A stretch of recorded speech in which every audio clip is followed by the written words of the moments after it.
sandblasted and painted the proper stuff.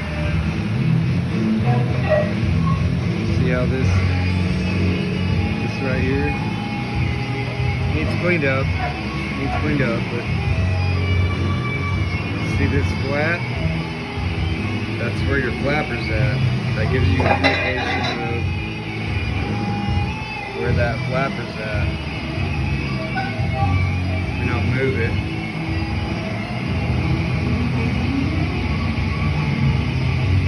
It's pretty close. That's cool. That's your airflow. Nautical cool. Then you know what the front looks like. We got, let's do this first.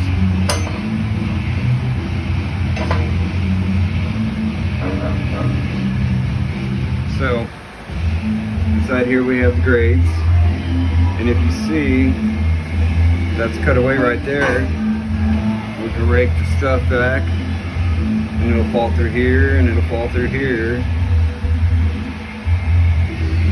And then we come to here. And down here, this will be the ash grate clean out. So we can rake the ashes out. And this, you know, that's your airflow.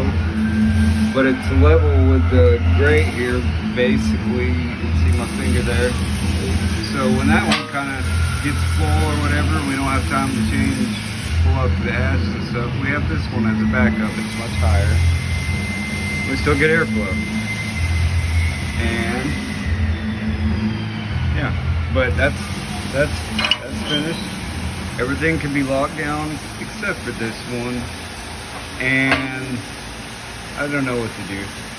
I guess in a pinch, you just wire it. It's not gonna go anywhere. But if we had to drive, we just wire it down maybe. I don't know that I want to build anything extra on this. It's going to have a thing so you don't have to touch it, pull it open, you know. It'll have a little wire tassel or something, maybe with a leaf on it. But that's stove.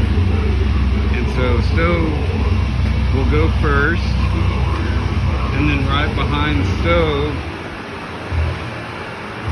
like this will be right behind that to preheat my waste vegetable oil. And it has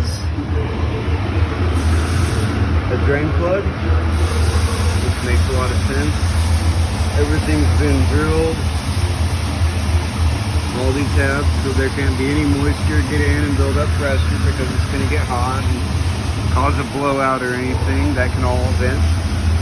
And I haven't finished welding these. I've got them on there halfway. There's a box there.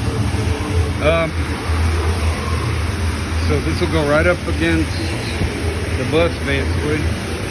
And this is the temperature probe. I'll put it all the way at the end over here, farthest from the stove, because this is going to give me a more accurate reading of where the temperature is going to the generator. Because stove, oil, and then generator, which will be in its own box. Between one of these is pressurized, and one of them is a line that goes in, which I'll make out of steel. I can use caps and make the line in, the line, the pressure, and then the line that goes into the actual oil that the pump will suck out. So what I wanted to do is make where we can start the diesel on generator, or the generator diesel on just straight diesel, so it's clean and running, and get it warmed up.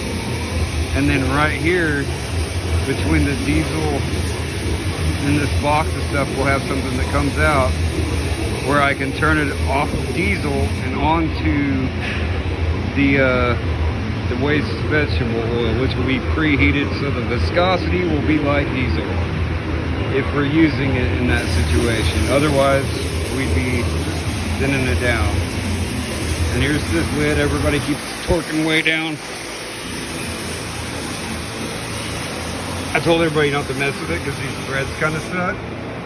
And so they've been messing with it, but it was just a psyop so that they would loosen it up more. But let me show you.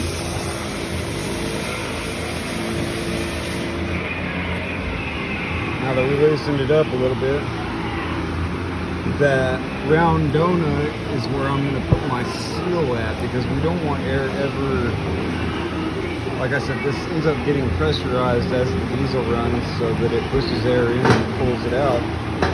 So that gives me plenty of thread and plenty of room to put a seal on here. So when we tighten that down, it'll be snug. No air gets in or out, right? And this is the cool part. So if we're heating with the stove and we've got this behind the stove, say we're not ever using the generator, I don't want it building pressure up and becoming dangerous, if that's a thing. Even if there, one gallon of water heated up to, you know, it's heated up to dry steam. 1 gallon is the equivalent of a stick of dynamite, and there's going to be water in that, so it's getting heated up. I don't want anything blowing out. It won't be a problem if the diesel's in use, but just sitting stagnant, this is going to have oil in it. And we don't want to just take the cap off for that, because then the bus will just smell like oil all the time. So to get around that, I made this right here, which will poke out of the bus. I'll have to fit it when we get it in the bus, because I'm going to weld this along the baseboard of the bus, that structural piece of steel, and it'll get bolted down. But so what this gives us is, it's open now, it's straight, and before we fire up waste veg, we can shut it off. Now it's a closed system. Now this stuff can work with diesel, and no worries, it's not going to build pressure during that, because it'll be using that, the vacuum system will be using that to pump, and it won't be dangerous. Whenever we're not running it, if we're still using the stove, if I can remember which side that goes, we just open this up, and all it's going to do is it's going to heat the oil and get rid of a lot of the water that maybe I don't process out properly. And this will be welded on. This is way too long, by the way. It has to be fitted. Once I get this in and fit it, I'll take my welder and figure out right where this needs to go, and then I'll weld it on this side. And then on the outside of the bus, you know, this will bolt up to that, and this will have been trimmed down. And that's a gasket that holds it in place. Devin trying to kill me. And on the outside of that, we've got